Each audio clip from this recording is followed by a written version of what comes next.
Hi, my name is Barry Crampton. Today I'm going to show you around our Mercedes E-Class Coupe. Then I'll take you for riding it, but first I'll tell you a little bit more about it. Beautiful looking car, absolutely mint as well. We sold this a couple of years ago to a local customer and we've just taken it back in swap off him now.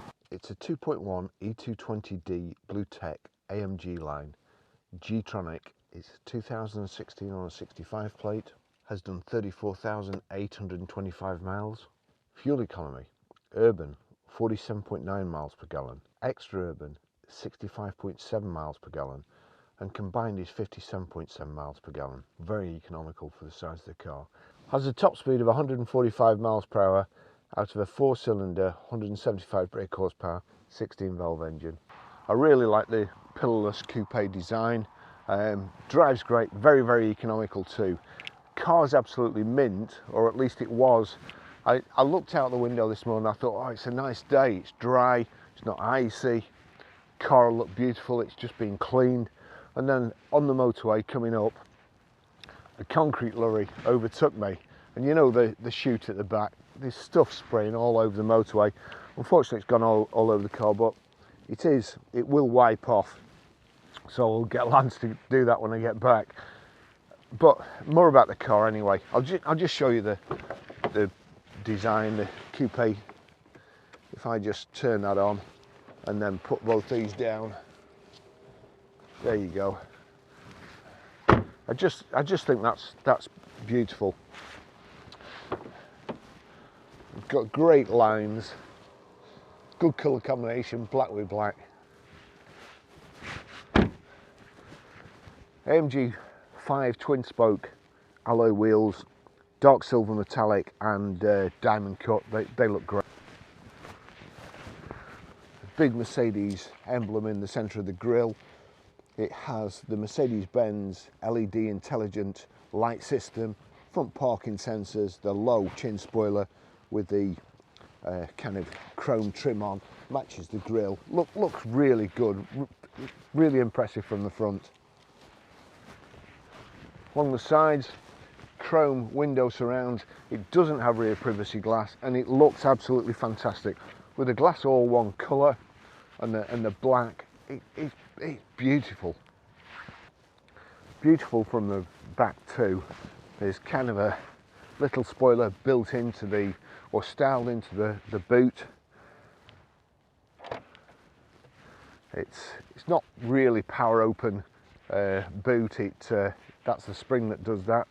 You can put the back seats down with these two handles here. Pretty flat load area, and it goes way back. Quite a big boot too. Real good design. Rear parking sensors, the chrome trim along the bottom, the twin chrome exhaust tips, and then this diffuser at the back underneath. Looks great.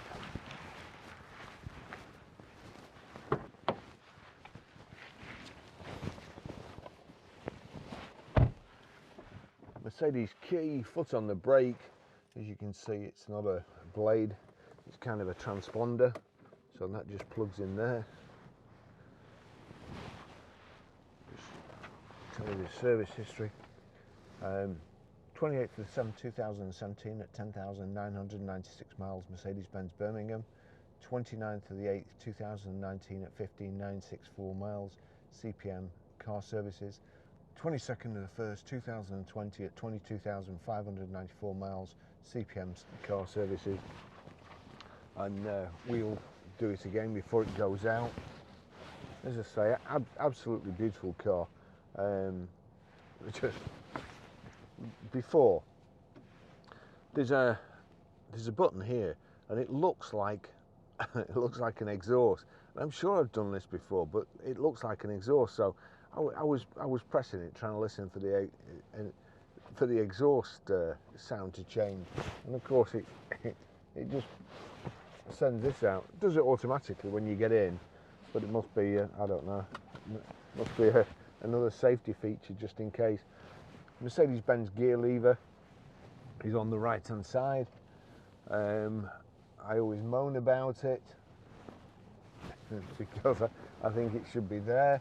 I don't think Mercedes-Benz have any business messing about with where the gear selector should be, but I've been using the C-Class for the last few weeks, and whereas normally as soon as it starts raining I knock it into neutral thinking that's the wiper stalk, I've got used to it, so hopefully I won't do it on this drive.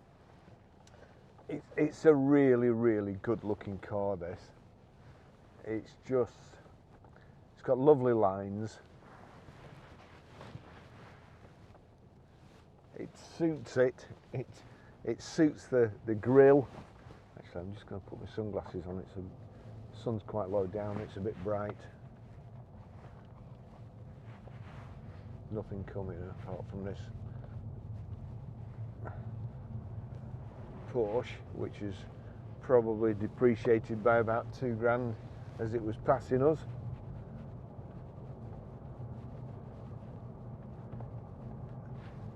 Got electric seats, eco switch here. I'm going to knock that off. Your climate control. It is very bright this morning. Oops, put that in there.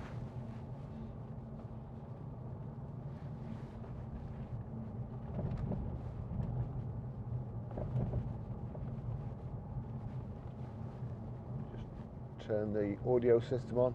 I like the audio system. I like the you know, that's all you need.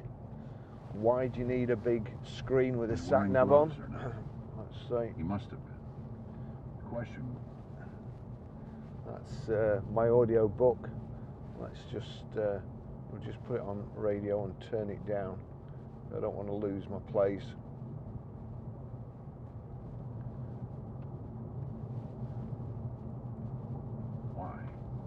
Why wear? We'll turn that down. God, Bennett.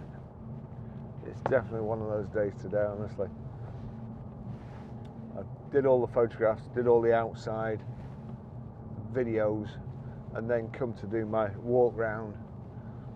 And a guy in a van pulled up, and I could see him. I saw him look at the camera on the tripod and look at me, and then like I could see the look of kind of recognition and I'm going to cock this guy up here. I'll park next to him. And sure enough, he did. And then proceeded to have the loudest telephone conversation ever on his mobile, and then put the radio on. So I came nice and bright and early this morning, but I've been delayed. Beautiful sky over there, the sun breaking through the clouds. I'm not sure whether you'll be able to see it, but it is nice. Got height and reach adjustable multifunction steering wheel. Got cruise control on the right hand side. Your other right, Baz. Cruise control on the left hand side. As we said before, your gear selector is on the right hand side of the steering wheel.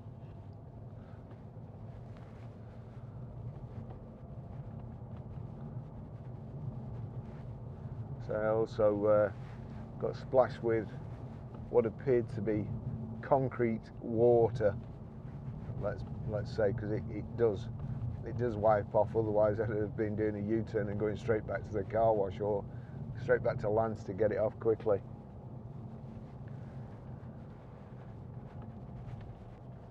I liked this car when it first came in. We bought it, sold it to a local couple. They bought 2 cars off us, his and hers, and just come back and bought another Mercedes-Benz off us after 2 years. That's when you really know that you sold a car, when they come back again and buy another one.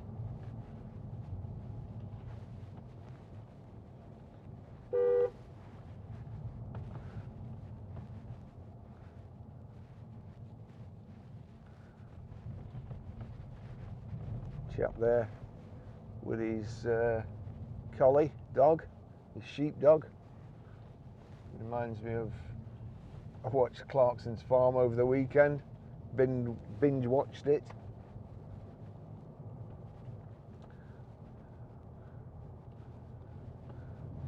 I met a farmer on holiday a few years ago, and it was the first time he'd been away for 25 years. I think it was his wedding anniversary and they were going away. and he was moaning about the price of milk, and he said people these days they'll pay more for a bottle of water than they will for a pint of milk. And a pint of milk, you have to buy a cow, you have to feed it, all the equipment, milk it, get it pasteurised, off to the dairy and so on, and then sell it to the supermarkets for what they'll give you. And when you think about it, good value for money milk. And there's actually, where I film, there's a dairy farm down at the bottom.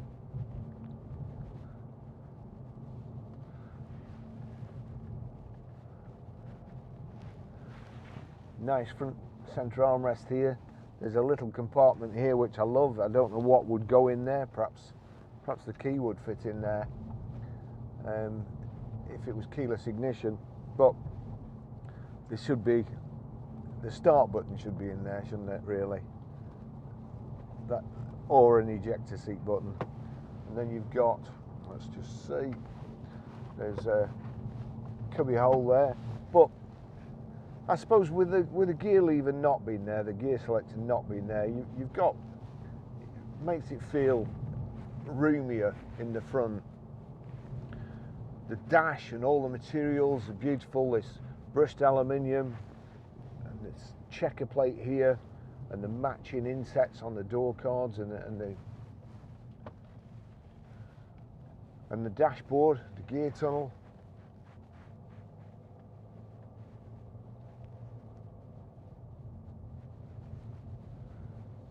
Thought it was just pulled off the road a little bit there, instead of just being right round a blind bend there. Anyway, the sport seats. So when I used to work at Mercedes-Benz, there was a couple of things I always used to order on my demonstrator. The AMG alloy wheels. I always had a wood and leather steering wheel. That's wood and leather steering wheel. A mini disc player, and then these lumbar support. Oh, look at that, a hair.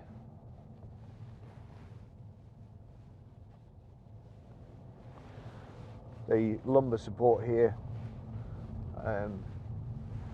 controls just blow the back of the seat up like that. I can feel it going, pumping into my back. Nice and comfortable. If I was going to have a Mercedes-Benz these days, this is the one I'd have, the coupe. I like the C-Class coupe as well.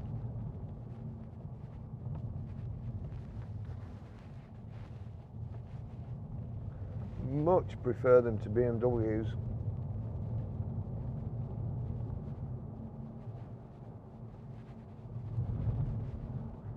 Just, I made a remark in the last video that Ford gearboxes are the best, and people on social media love to argue with you. And somebody said that put this guy in a BMW or something, he wouldn't know what to sit in. I've driven plenty of BMWs and I don't like them. And the argument's gone on, and then he said, you know, you like Range Rovers or something and they're unreliable. Well, seriously, we have less trouble with Range Rovers than we do with BMs. And I think that somehow BMW, they must have the best brainwashing department, because when I look back over the years, all the inherent faults that have come out on BMWs, it's unbelievable. All the engine faults, the old lining, it used to wash off. There was all these 6-cylinder engines with the lining had dissolved on them, and I had to replace them all. And then the next thing is the swirl flaps on some of the engines were sucked into the engine and wrote the engines off. And then there's the diesel engines. You know, if that was Range Rover, it'd be all over the news. Everybody would be Brit bashing and Range Rover this, but somehow that's German engineering at its best. Anyway, I don't think there's any such problems with Mercedes-Benz, and we still sell BMWs because they're very, very popular cars. As I say, it's a big market. I don't think it's as popular as it used to be, but it's a big market. Seats nice and comfortable, electrically adjustable here, the backrest and so on, and the seat, the squab, backwards and forwards, is a lever at the front, and then there's also a wheel at the front which you can wind the rake of the seat up and down, which the way I sit with my legs stretched out is good for me, because the seats these days in most cars, they're at an angle like so, and you can't put anything down on them without it all sliding to the back, and also it catches me behind the knees, so I like this. This is ideal. Over here, let's see, we can swap over trip, Navi assist, that's assist graphic, collision prevention, go down to collision prevention, click OK, that's on. So we'll go service, just click on service, tyre pressure, assist plus,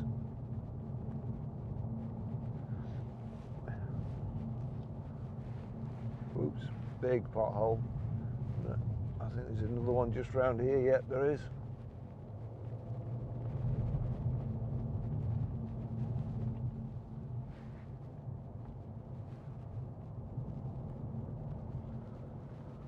It's a great drive, not too firm, not too much tyre noise. Now he's gonna, yeah. We just met there, and there's a pothole on my side and a pothole on his side, and I was just wondering whether he'd swerve to avoid his pothole because I'd stopped and just clipped me, but he didn't. Probably driven this road many times. Again, great balance.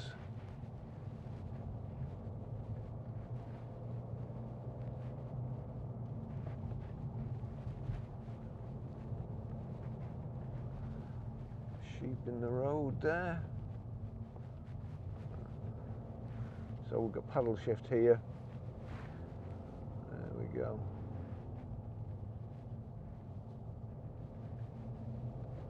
They usually look at you at the side of the road and then wait until you're right on top of them and then step out.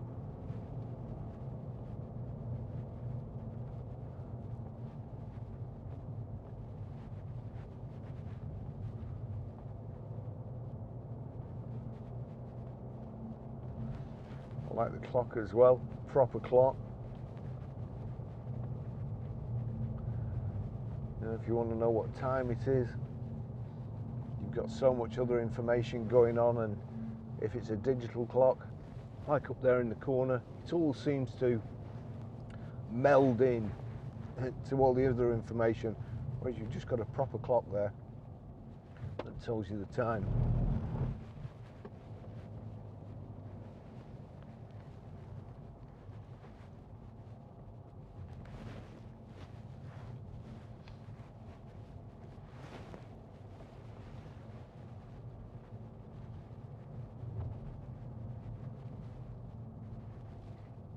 On the right hand side here is your telephone controls, volume control, your voice activation.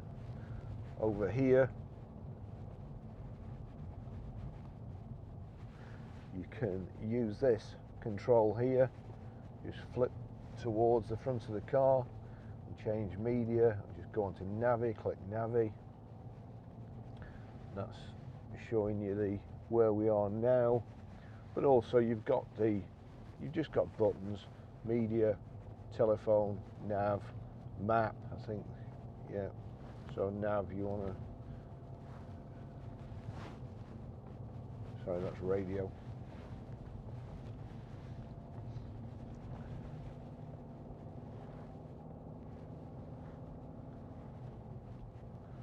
There you go, there's the car, consumption, owner's manual. It's a lovely thing. Over here, if I click that puts me in sport. That's manual, so I can just change gears using the paddle shift, like so. Click it again, and we're back into drive.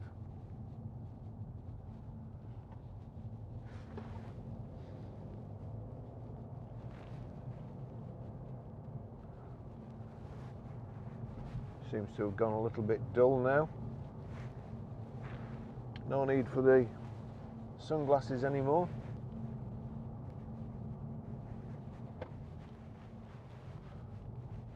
Not sure whether I mentioned your cruise control there, but you've also got speed limiter. If you click the end in, that can set a speed limit, of course. Not just a clever name. To stop you going above a 30 or a 70 or whatever. But as far as the cruise control, if I just click that up, there you go, cruise control, it's set it. It's only at 26 miles an hour, so if I click it again upwards, it's going up in 1 mile increments. If I press it up like that, it goes up in 5. If you keep it pressed up, it goes up in 5 mile per hour increments.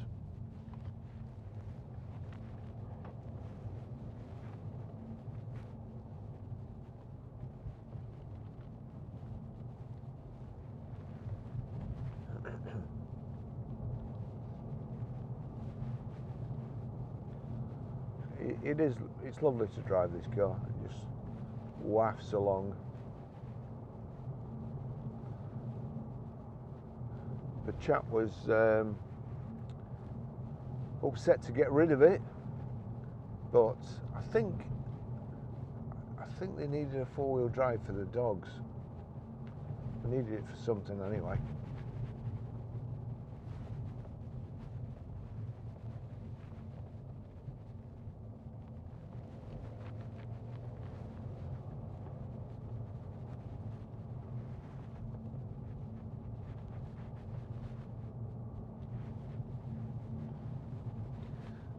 It's funny how things work out, because where I used to photograph vehicles, I'm a big dog lover.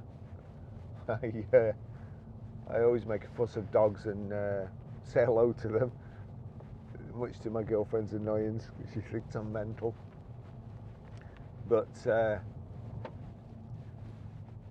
lady was walking past, or I used to see her nearly every day when I was photographing, and talking to a dog, sold 2 cars from it in the end. Well, 3 cars. They just bought another one. So you never know. I think I've sold more cars to people I've met walking the dogs than just about anything else, probably off Auto Trader.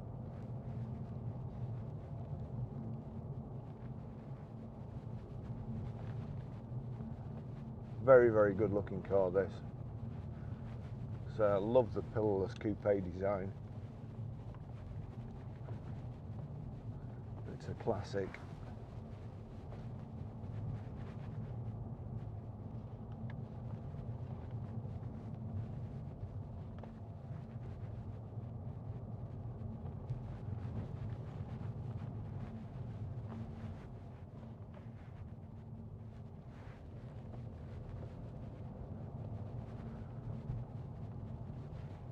I can thoroughly recommend this car. And if, as I say, the fuel economy, you can't beat it really.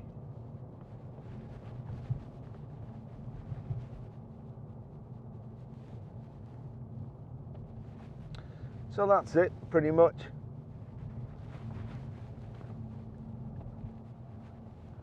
Another great car, beautiful design. runs very, very nice. Hey, oyster catchers. The size of the beak's that long. Anyway, enough of that. Thanks for watching. I'll see you in the next video. Bye bye.